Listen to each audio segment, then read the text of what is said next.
Okay, so it's 12 o'clock. We are going to get started, at least in my time zone, it's 12 o'clock. And as this series starts coming to a close, this is session 5 out of session 6.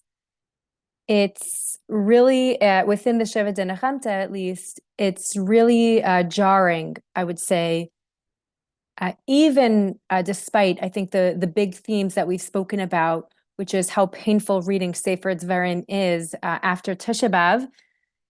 It's still, I think, really jarring to read Parshat Ki Tavo. And I'll expand upon this idea just a little bit. A key theme I've been talking about is that the goal of the Shiva Dinachamta is to set us up to bridge the gap between the pain of Tisha B'Av and being able to stand before Hashem on Rosh Hashanah and willingly, even joyfully, proclaim God as our King. But we've experienced this massive rupture. How would we be able to do that?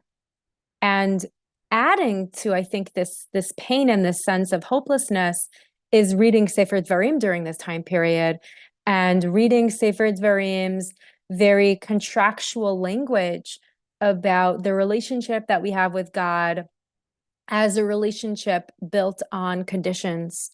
And so the sense you almost get is, if the conditions are broken, if we break our end of the bargain, are all bets off? What does that mean for our future? And so what the Shiva Dinachamta does, I think, and what I've tried to demonstrate in each specific class, is not just show how they are meant to prepare us for Rosh Hashanah and provide us with a sense of comfort, and in a sense reverse the horrors that we've kind of thought about on Tisha B'Av, but also relate directly to Sefer Dvarim. And that intertextuality with Sefer Dvarim, with the specific parsha, is really quite key in speaking to, in providing an antidote to that very contractual language of Dvarim, and within the Shiva Dinachamta, through Yeshayahu's beautiful poetry and imagery, emphasize, no, just the opposite. The relationship we have with God is not contractual, is not dependent on terms and conditions. There's a sense that our relationship with God is like a relationship that a mother has with a child. It's unconditional love. It's a relationship that cannot be broken. And still, despite that, even after reading over the past few weeks, reading the Shiva Dinachamta, still, I could repeat that thesis as many times, but when you reach Parshat Ki Tavo, I think there's still something particularly jarring and particularly painful. And that is because Ki Tavo includes the Tochacha. It's a section of curses that are almost, I think, too painful. It's a section where Moshe describes a future when Bnei Yisrael reach Eretz Yisrael. They will go to Har Gerizim and Har Val, and I'll put these verses up on the screen.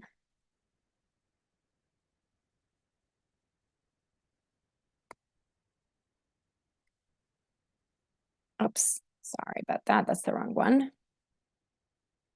Just give me a moment. I'll just share the correct slideshow. This is it.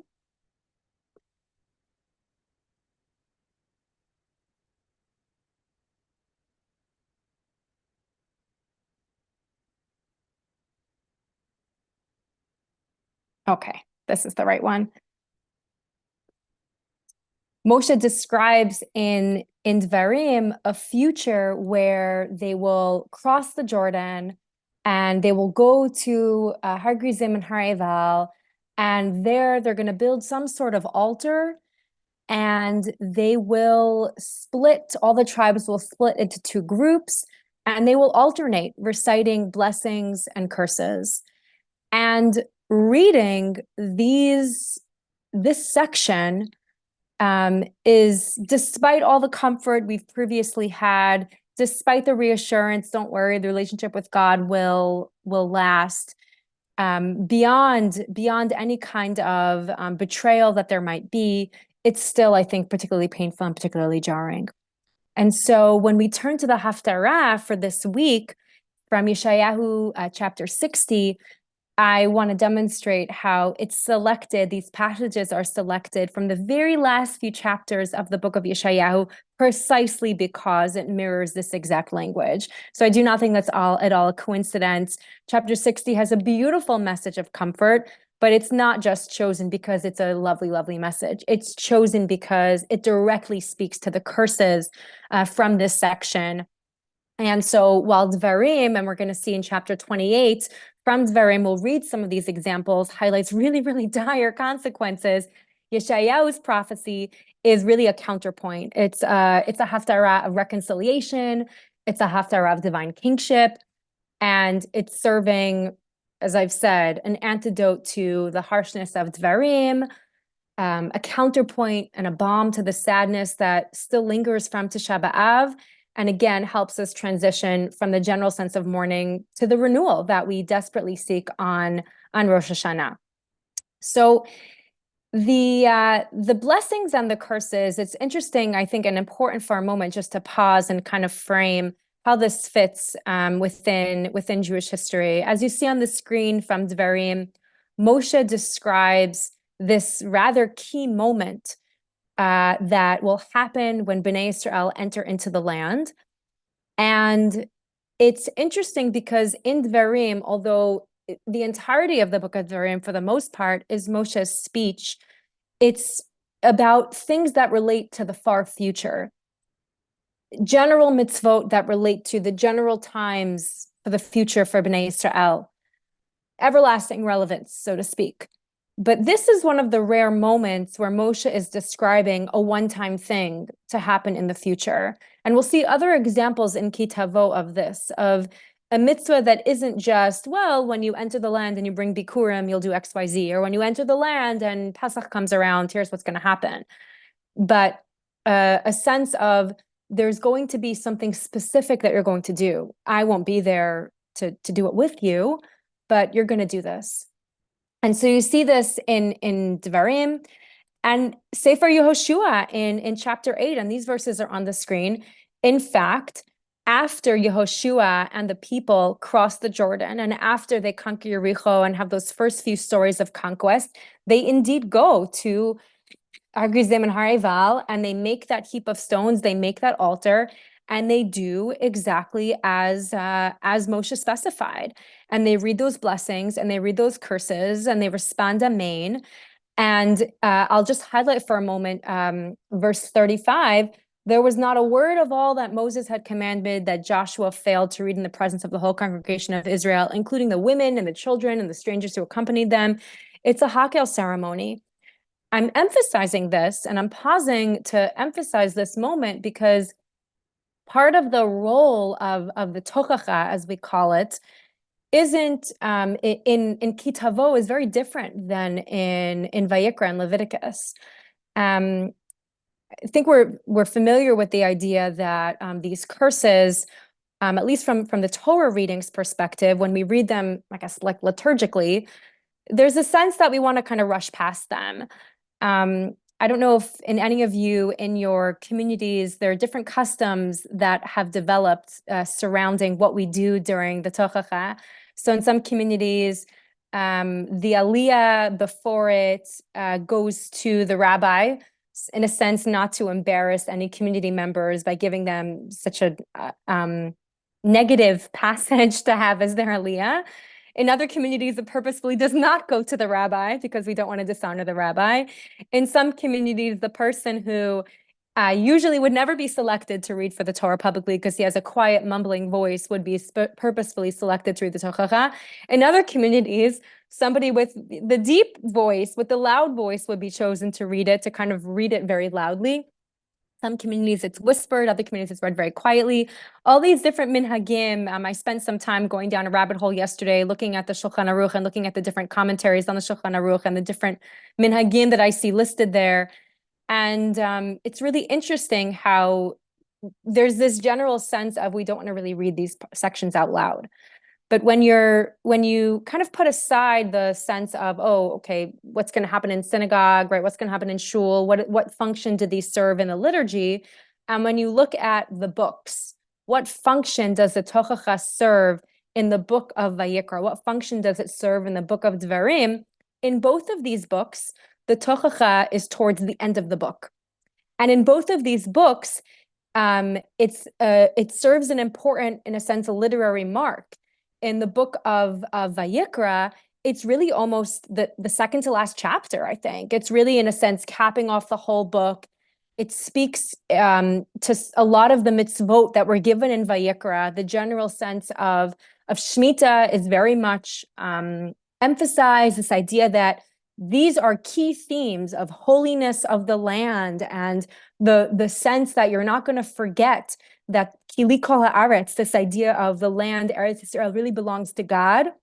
And the Tochacha reflects that. And in Dvarim as well, Moshe is now pivoting in his speech and after speaking about the grand future, he's really turning to the people and starting to cap off his speech and speaking to the specific future, and saying, how do we take all of these grand narratives and grand ideas and make it very specific and actionable? And so this ceremony is something that was done just a few months after Moshe described it. And so the gravity of the ceremony cannot be overstated. By participating in this ceremony, Moshe is setting up a scenario where Israel themselves, it's not being told to them, they themselves are saying it. They themselves are affirming the seriousness of the relationship with God. So if, Sefer Dvarim is Moshe's attempt to emphasize the covenant, the deal that Israel has with God, then this ritual, this ceremony that Moshe is describing here is, in a sense, their signature on the bottom line. Is their sense of saying, yeah, we're in, almost like a Na'aseh v'nishma Sinai type covenant that Moshe is orchestrating, Moshe is engineering to lead them into the next stage of their lives, their life in Israel, where Moshe won't be there to lead them, and God's presence won't be felt as much. So when we read the Tochacha, it's hard. That's what I'm trying to emphasize, which is this ceremony is a big deal. The Tochacha is a big deal. How can we make our peace and feel a sense of comfort after reading it and seeing that all of those horrible curses did indeed come to pass? So it's this ache and this sense of fear and this sense of anguish that for why the Haftorah was chosen and what it's hoping to address. So let's see, just at first glance, how the Haftarah does that. So I've divided the Haftarot, as I often do, into a few sections, and let's take a look at how the Haftarah is orchestrated in order to speak back to the sentiments of the Tochacha. So firstly, in the beginning part of the Haftarah, we have this beautiful message of, once again, a sense of comfort, a call to action, Kumi Ori, which we recognize from the Chadodi once again, and this sense that God's light is accompanying the return to Zion. And I think we see this in a number of different examples throughout Tanakh, where light or divine light is accompanied by comfort. So even think, for example, I don't know if any of you have the custom to say L'David Hashem Ori during this time period. Think about Ori, God is my light, how light in that psalm functions as a message of comfort. And here too, we have this sense of Kavod Hashem alayich zarach, God's light is shining on you. Darkness might cover the earth, there are thick clouds, but God will cut through that darkness. That, in a sense, is a source of comfort. And then we have a message about how Israel will be positioned against, or not against, but in relation to other nations. You will have so much light that other nations will walk by your light, by your shining radiance. And so the image I'm imagining almost is, when you put a plant on a windowsill and suddenly it starts growing towards the sun, that Israel's light, this divine infused light, is going to attract other nations who are going to want to bask in it as well. This message of how your relationship with other nations will be one where they will seek you out, they will bask in your light, begins to become even more specific in the next section of the Haftarah, where the prophet describes not only will the other nations want to come visit to be in your son, so to speak, but they will treat you, in other words, the whole of Israel, in a sense, as royalty. You're going to look around all of a sudden, and there's going to be this kibbutz galiot. Your children will come back. Your children are coming back from far, and they'll all be gathered around you. And it's going to be delightful. It's going to be amazing. But not only is there this sense of all of you are going to be returning, but with your own children who are slowly starting to travel back from the far-flung countries, other nations are joining as well. So take a look at verse 5 and verse 6.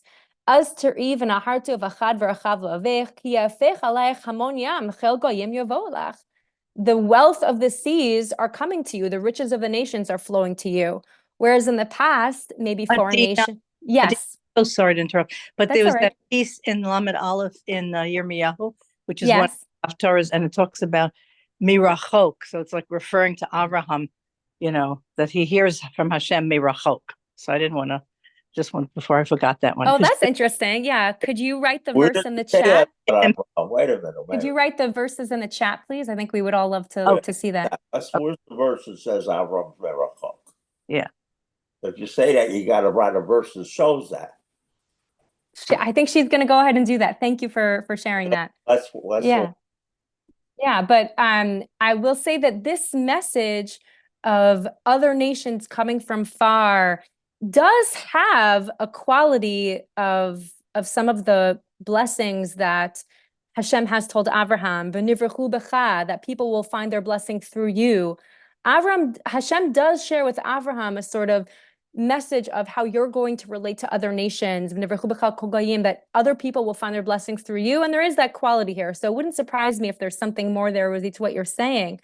But I'll just go back to my point, which is in the description of kibbutz galiot, in the description of the ingathering of exiles, the prophet is kind of looping in the other nations are going to come with them. That's fascinating, that the wealth of other nations is flowing to you along with the kids who's going to you, who's returning back to you. So take a look at verse 6, where you see that also, that from Midian, from Shiva, right? They're all coming back and they're bringing their wealth with you. You can even see a certain quality that's reminiscent of from Sefer Melachim, from the description of the height of Shlomo's kingdom, from chapter 8 and 9, where Shlomo is visited by Malkat Shiva, and Shlomo is visited by Hiram of Tzor. And in general, he forms these attachments with other nations. And although unfortunately, we know where that eventually leads and it goes kind of south, but the idea that wealth from other nations will flow to you is really interesting. And then it extends in an even more extreme manner in Pasuk Zayin, in verse 7, of what the other nations will actually do once they reach the shores of Israel. Koltzon Kedar Yikavtzulach. It's not just the children who are being collected with that language of kibbutz galiot, but all of their flocks will be assembled for you. And what are they going to do with that? Ya'alu al ratzon mizbechi uvei tefarti efaer. They will bring korbanot in the Beit HaMikdash, and that will be welcome. That will be a way of adding glory to the temple. So this is this incredible message, not just speaking to a beautiful, renewed relationship between God and Israel, and not just a beautiful, renewed relationship of Israel and the missing children, the missing tribes, the missing children, but a completely different type of relationship of Israel and the nations. And it's not just a relationship where the nations will no longer persecute you. And it's not only where the nations will now be peaceful with you. It's a relationship that they will stand with you and serve God alongside you. That's a shocking progression that can feel, I think, quite strange. And we'll do this in a bit if you consider other messages from other books of Navi Is this really something that happened? Is this something we really feel that we really do strive for? I'll get back to those points in just a bit. I just want to point out one more thing in the imagery here that's really, I think, quite delightful. Take a look at Pasuk Yud, Pasuk Tet, verse 9. I'm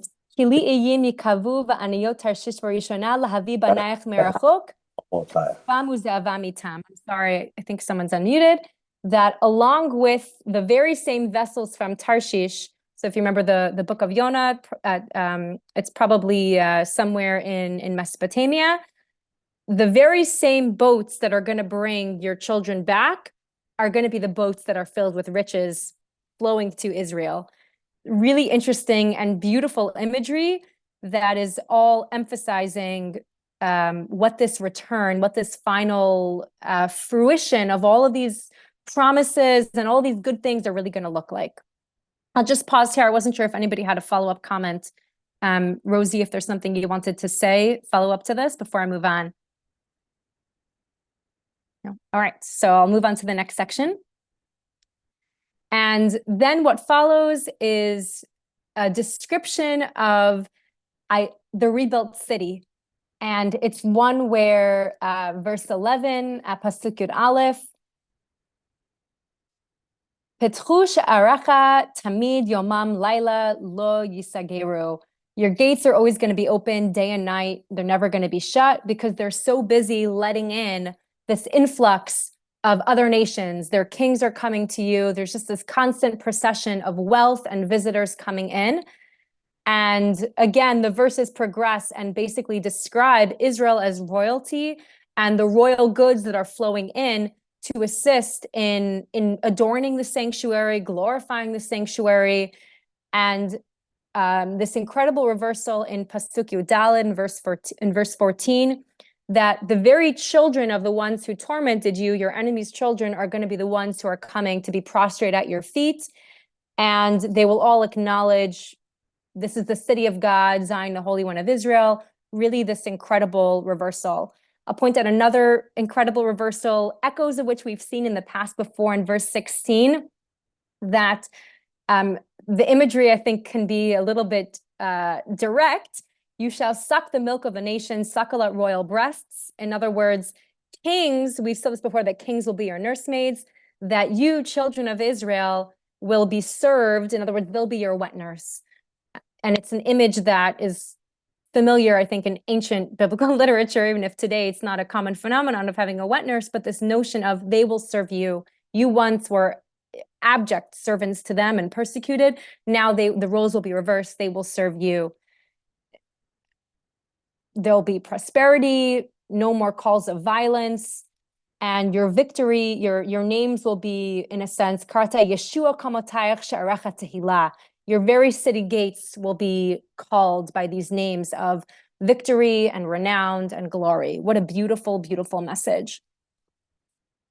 And again, we return to the image, the conclusion of the Haftarah, the third section, I think is chosen quite thoughtfully, almost in a chiastic structure to mirror the first part of the Haftarah.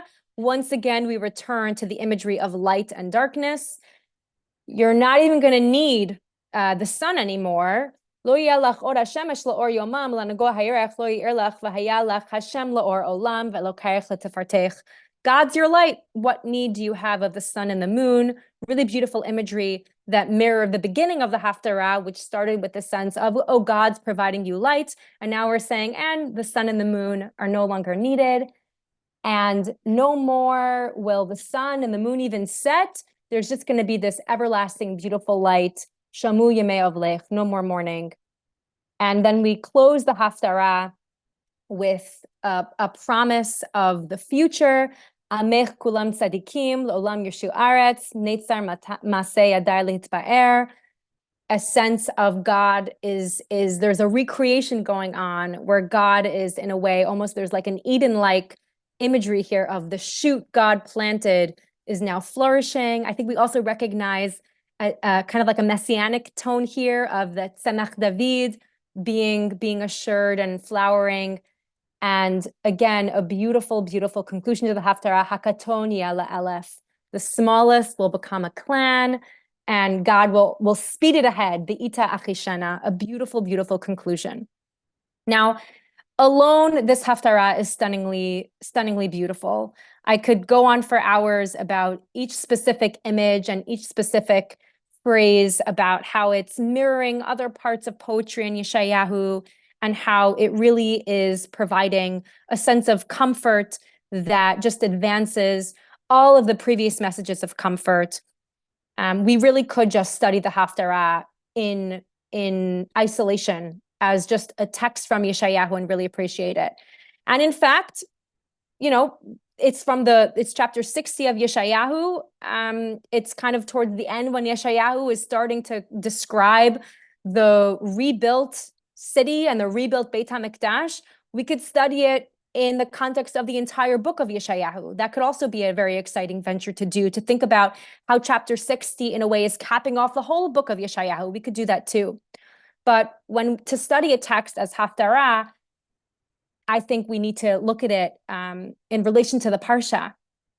And that's what I want to do, which is to show you how some of these images directly relate to some of the curses of Dvarim, and to show you how I think this passage was chosen as Haftarah, not just because it's so beautiful, it is beautiful, but because it directly relates to some of the curses from the Tochacha.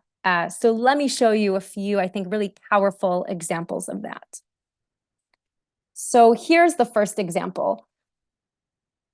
In the Tochacha, in Dvarim chapter 28, one of the horrible promises that Moshe says will come to pass if Israel betrays the covenant is very poetic language, very horrible language. The skies above your head shall be copper, and the earth under you iron.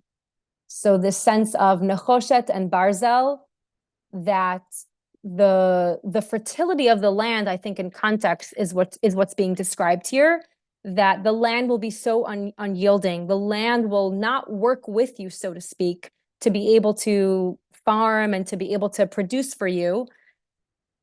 And in the Haftarah, in the description of riches and the description of the wealth that's coming in, you see imagery there too. So for example, in verse 17, Tachat hanechoshet avi zahav, tachat barzel avi kesef, tachat eitzim nechoshet, tachat avanim barzel. This sense of any raw goods that you might expect to need for the building project. Within Yeshayahu, the prophet is saying, oh, it's going to be better. Oh, you wrote down on your supply list of what you need for the temple, I need copper. And God's like, I'll do better than that. I'll give you gold. I need wood. I'll give you stone instead. I need copper. I'll give you iron instead. You need iron. I'll give you silver. It's this beautiful message of your wealth will exceed your expectations. Your success will exceed your expectations. But in the language of metals, it's basically taking the horrible promise from Dvarim and reversing it with a beautiful promise of comfort. Here's another example of where you see this being used. So this is, I think, one of the most distressing parts of the Tochacha, how the imagery of light and dark and night and day is used to describe the anguish that Israel will feel if they break the covenant. So Moshe describes, you shall grope at noon as the blind grope in the dark. You shall not prosper in your ventures, but shall be constantly abused and robbed with none to give help. And he goes on towards the end of the Tochacha. So these next two verses are 66 and 67, which is really the end of that section. The life you face shall be precarious. You shall be in terror. Upachadata laila v'yomam, night and day. Lo tamin b'chayecha, and no assurance of survival.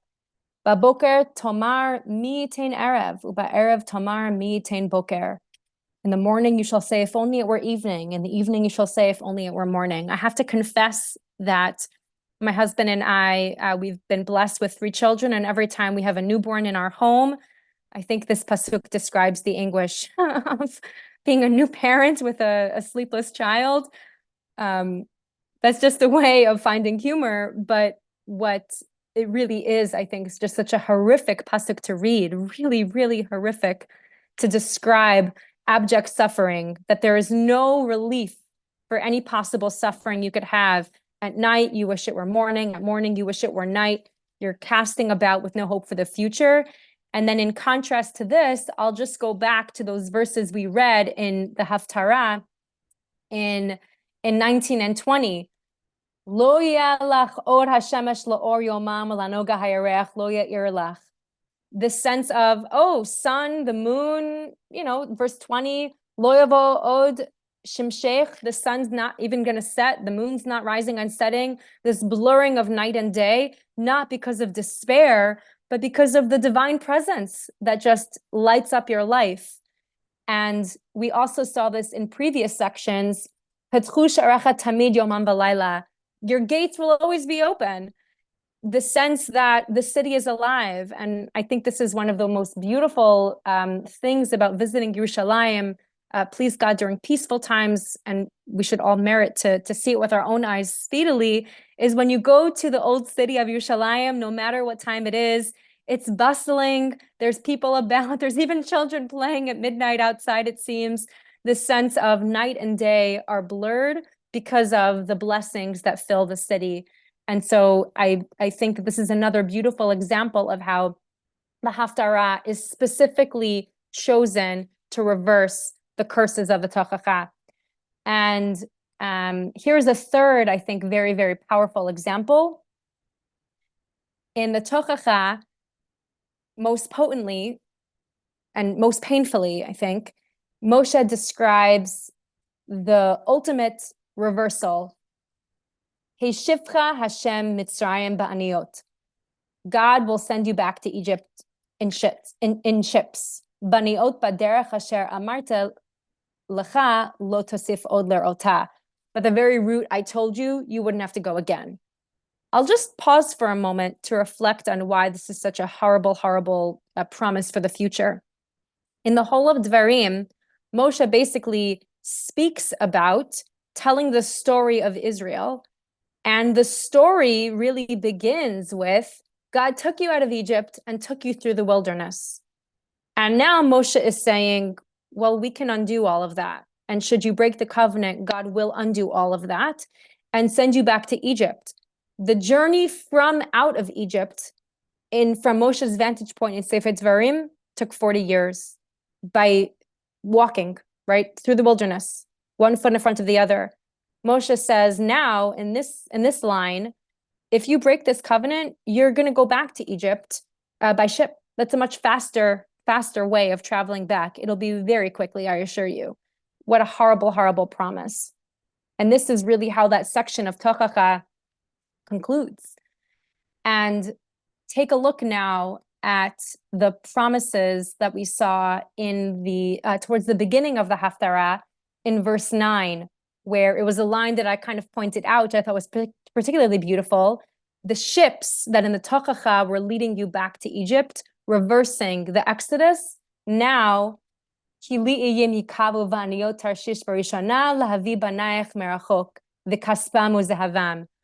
I'll load you onto ships to bring your children back and the wealth of those other nations along back with you.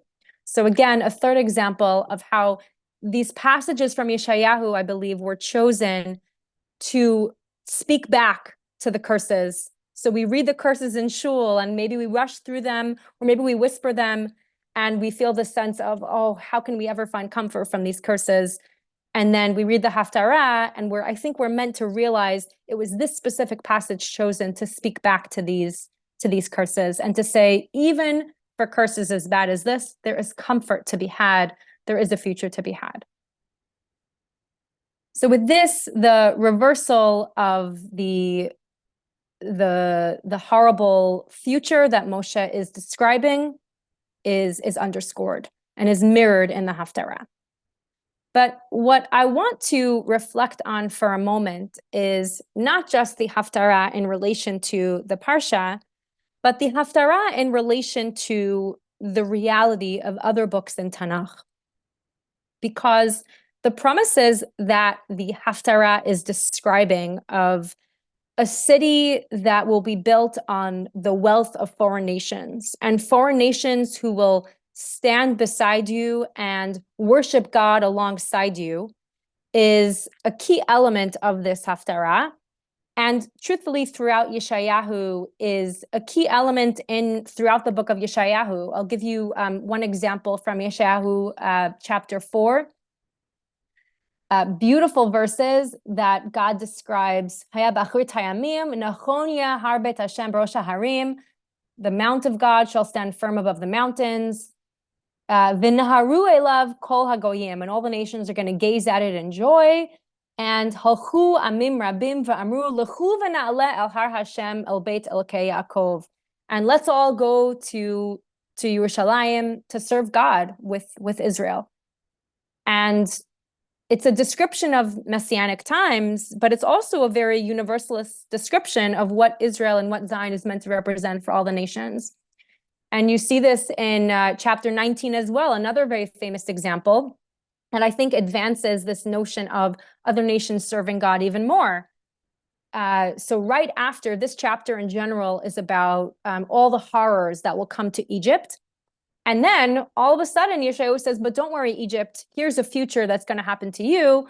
Verse 19, there's going to be an altar to God inside of Egypt, and Egypt is going to serve God. Wow, what a reversal.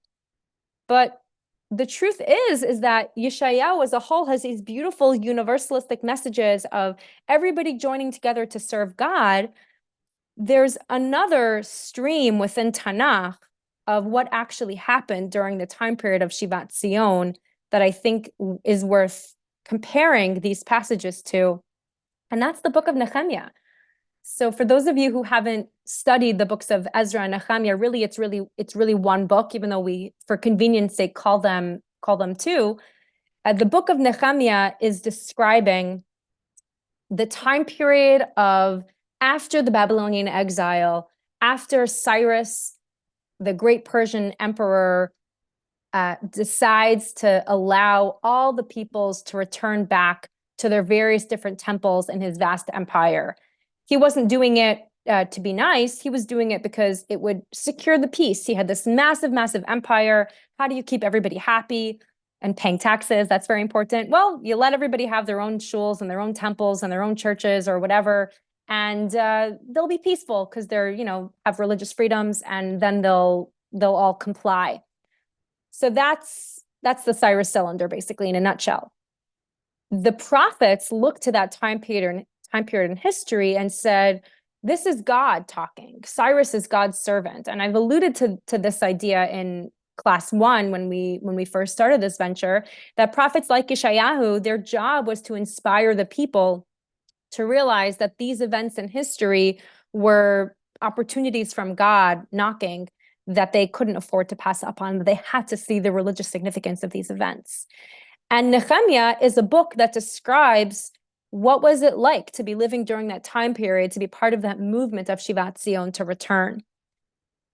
But while Yeshayahu in the Haftarah describes this desire that all of the nations will work together, they'll flow to Israel with their wealth, and they'll bring korbanot, and they'll stand alongside you and serve God together, Nehemiah describes a very different reality.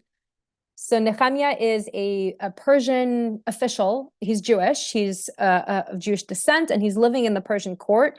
And when he hears that the initial building project of the temple is complete, but that Yerushalayim, the city, still doesn't have any walls, he's incredibly distressed. He feels that the city walls are very key to ensuring that the city is itself rebuilt. He feels like the walls themselves represent the third point of a triangle of the temple and the Torah. The walls, all those three need to be complete in order to feel like this venture of going back and rebuilding is complete. And so he asks for permission from the Persian governor. From the Persian emperor at that time, can he go back? He gets permission, and he goes back and rebuilds the city walls. But he encounters very quickly individuals living in Israel during that time who have questionable Jewish descent. The whole idea of who is a Jew is just beginning to be dissected and discussed and defined during this time period. Suffice it to say that these are not individuals who went through the Babylonian exile, so they're not part of that stream of tradition. And they immediately are incredibly antagonistic to Nehemiah. And in their first encounter, or confrontation rather, he arrives in Jerusalem and he secretly takes a tour of the city to see what condition the walls are in. And he has a call to action the next morning saying, let us start building. And everybody's excited to start on this project. But when the other individuals in Israel who are there living during that time period, they immediately confront Nehemiah and they say, what are you doing? Are you rebelling against the king? Like, who gave you permission to rebuild the city? And look at his response. The last verse on the screen. Amar lahem elkei hashamayim hu yatzlech lanu v'anachnu avadav nakum baninu lachem ein chelek utztaka v'zikaron b'Yushalayim. No, you have no share or claim or stake in Jerusalem. And as the book of Nehemiah progresses, there's more confrontations with these other individuals who, again, are questionably Jewish, Sumerians. There's lots of scholarly research on who they are exactly. Are they somehow non-Jews who are living in Israel, so they kind of feel Jewish, or are they half Jewish? Are they Jews who just never went through the Babylonian exile? Unclear who they are, but over and over again throughout the book of Nehemiah, there's a very clear sense of, you're not with us, you're against us. And the city walls are eventually built to half their height of what they were originally. So there is this twinge of sadness. But the book of Nehemiah very clearly lays out the sense of confrontation and struggle that defines the building project of Shivat Zion. So what do we make of that? What do we make of the sense that Yeshayahu is offering this vision of rebuilding that's quite universalistic, but Nehemiah in practice, in reality, really is sharing a history where there's a struggle, there's a confrontation with others, and it's quite a different view. I want to offer just a few thoughts, and I welcome you to do the same if you have thoughts on this. But I think there's a few different pieces going on that I think are worth saying. So the first is, it could have gone differently in Nehemiah, right? The people themselves didn't welcome it, and nobody told them that they had to confront Nehemiah. They could have chosen to embrace it. And once they confront Nehemiah, I think his response makes a lot of sense of, well, if you're not with us, then you're against us. And we have to be a community of supporters. We have to know who we are. That's one possibility. In other words, there's no conflict. Another possibility is to imagine that Tanakh is preserving for us a conflict of a time period, which is also, I think, pretty fascinating. Of maybe there was multiple perspectives during this time period of some who were saying, we distance the other. This is a project for us only. And Yeshayahu students saying things like, no, but the vision is everybody's included. How do we work towards that? And Tanakh is quite purposefully giving us that range. And I think that's actually some of the most incredible, that's one of the most beautiful, incredible things about Tanakh, is that contradictions and spaces for us to kind of grapple with these issues is left for us to think about. And then a third possibility to think about is how this is all part of a continuum that I think in the moment, and certainly in the moment of what Nehemiah was trying to do, was probably incredibly difficult for people to look at Nehemiah's project and to feel like this was something that they can join in. It's really interesting that Sanballat and Tobiah, the Ammonites, the Ashdodites, the other living during the time of Nehemiah were really genuinely scared. You have to almost empathize with them. They were scared that Nehemiah was going to cause the Persians to view them as rebelling. They were scared that the Persians would look at Nehemiah's project and that Nehemiah was, in a sense, itching himself towards becoming king himself, and they were genuinely scared.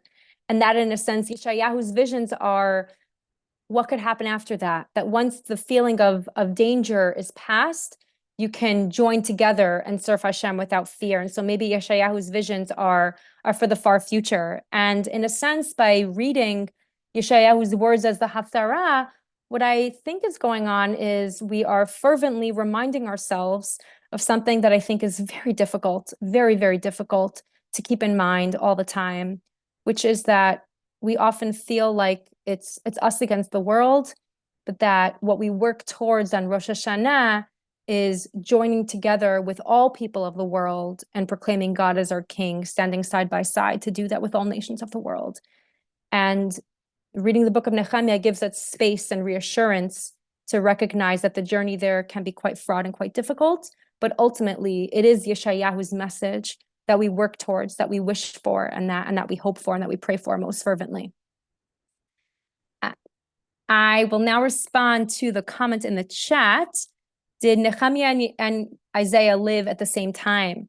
That's a great question.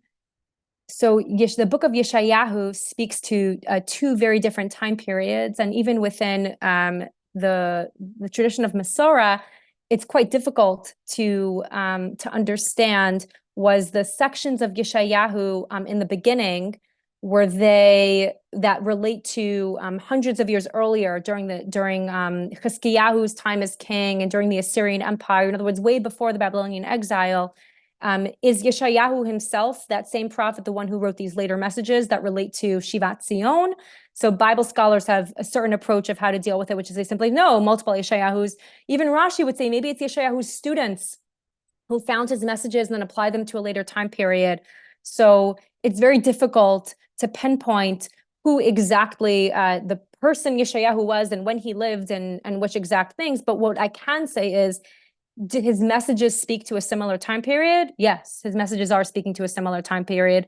Certainly within chapter 60 of the Haftarah, he's speaking to a time period where it seems like the temple is built, and now we're dealing with this city that's rebuilt, and we're opening up the city to the masses, and we're trying to envision what do we want this city to look like in relation to the nations of the world. And so while the language is far more poetic, and very, very difficult to pinpoint exact historical events, which you really can't when you're learning Yeshayahu, it seems like it's a similar time period of we're in the prospect of rebuilding. What does that look like? What's the vision that we have for our future? Thank you for that question. Are there any other questions or comments? Does Yeshayahu show any sympathy for the Jews who oppose the who support who oppose the building of the walls of Yerushalayim that Nehemiah talks about?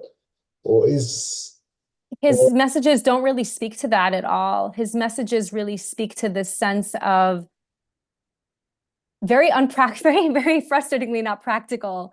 The city walls will be rebuilt by God. The nations of the world will help you rebuild. It's only going to be a joy and a delight. Very few practical brass tacks issues are dealt with of like, okay, so seriously, how are we going to fundraise the money for this? Or do we have to start a building campaign, and how much does everybody need to give? Right? Very not, where Nehemiah is much more, so I had to get to work, and here's what it cost, and here's what we did, and here's who did it with me, and here's how many days it took, and it was hard, and here's how I divided the work. So could you say that Yeshayahu's point of view is Haredi, anti-Zionist, as it were? In other words, I don't think so. You're welcome to speculate and to apply metaphors. I'm certainly not saying that. I'm saying that Yeshayahu's message is very idealistic, and Nehemiah as a book is very practical. And Nehemiah is very charif. If you're looking to, I'll just say that when you read the books of Nehemiah doesn't mince any language for how he views people who object to his campaign. It's quite a fascinating book to learn and to study. I actually did a series for the OU Nachiyomi, and so it's on the OU website. If you'd like me to send you the links of me teaching Nehemiah, I'm happy to send you. You can just put your email in the chat. But Nehemiah is a very intense, harsh figure himself. Somebody else wrote in the chat, can we say the reality of Beit Sheni falls short of the prophetic vision of years before? Oh, there's a question before that I missed. Okay, I'll go back to that. I would say so. I think that learning Shivat Zion and learning Ezra and Nehemiah and then Chagai, Zechariah, Malachi, in a sense, does acknowledge that some of the grandness of what Yeshayahu was hoping for does seem to fall short. And it is, I would say, quite hard to conclude reading Ezra and Nehemiah feeling like the last chapter of Nehemiah is actually quite painful. I encourage you, if you have, Safari and you're able to navigate between windows, to pull that up. Nehemiah sees that there's corruption inside the temple. Priests are taking bribes from Tobiah, one of the antagonists. He sees that despite the covenant of returning people to the Torah, there are children who are intermarrying. Even priests themselves have relatives who are intermarried. So we've got the temple, we've got the Torah that's being kind of broken or disrespected. And then he sees that the city walls, which was his major building project to rebuild, he sees that there's a commerce on Shabbat, that on Shabbat, merchants are coming in and out. And so that in a sense, the very city walls are defiled. And that's the last chapter of Nehemiah, where the main three goals of Ezra and Nehemiah together of we're going to rebuild, we're going to rededicate ourselves to the Torah, we're going to rebuild the temple, we're going to rebuild the city walls, each in their own way is defiled. So Beit Sheni, in a sense, does fall short. But here's where I say that what makes Tanakh so beautiful is that we have contradiction in Tanakh, and we don't shy away from that. We embrace it. You have Yeshayahu, who's describing this beautiful vision of what could be. So I will say that I think we have this sense of grappling with Shivat Zion as being one of the most incredible historical time periods probably to have lived through, but also a feeling of we can't help but see the prophetic history, the history told through the prophetic lens, and seeing, wow, it did fall short in some ways of the grand idealism. Do you see an echo of what happened in Nehemiah's time in our present history?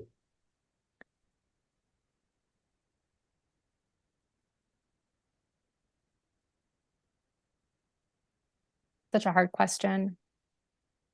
Part of me honestly just wants to say I don't know, because that's an easy response. But I hope in saying that I'm conveying a sense of humility, which is to really answer your question, I'd have to, in a sense, adopt a prophetic lens. And I don't feel like I can do that to kind of explain the religious significance of today's events. I can't do that. I see in today's day and age incredible advances being made in Torah learning, in the aliyah that's going on nowadays, in the unity that we're finding through these horrific times. But I also see areas that are quite frightening in the division of our society, of our communities, in the intermarriage rates, so I would say that I guess I see both in a way. I think history repeats itself, that there's so much idealism and there's so much beauty moving forward, but there's also so much left to go. I hope you'll accept that answer. I know it doesn't even come close to answering the question. I think you've done a fantastic job with your analysis and the way you answer my questions. I really congratulate you. I appreciate that. Okay, somebody else wrote, these types of haftarot were included in our liturgy because of their messianic message, not because they were reality. I think they were included in our liturgy precisely because they give us messianic hope. Yes, I do agree with that. What they were in reality, who's to say what the time frame for a prophecy coming true is? Only a prophet or God can answer that. And also, who's to say that they weren't reality for some time, but Nehemiah's reality is also a reality. In other words, there was idealism during that time period, but there were also frustrations during that time period, is what I would say. And I believe that's the last message. With that, I thank you all for joining. Next week will be the final class, where I hope to conclude, wrap everything up. And if any of you would like any of I think there were one or two things I offered to email out, such as the OU Nachyomi links, the podcast. I'd be happy to send that to you. Just put your email in the chat, and have a lovely day. Looking forward to seeing you next week for the conclusion. Thank you. Thank you.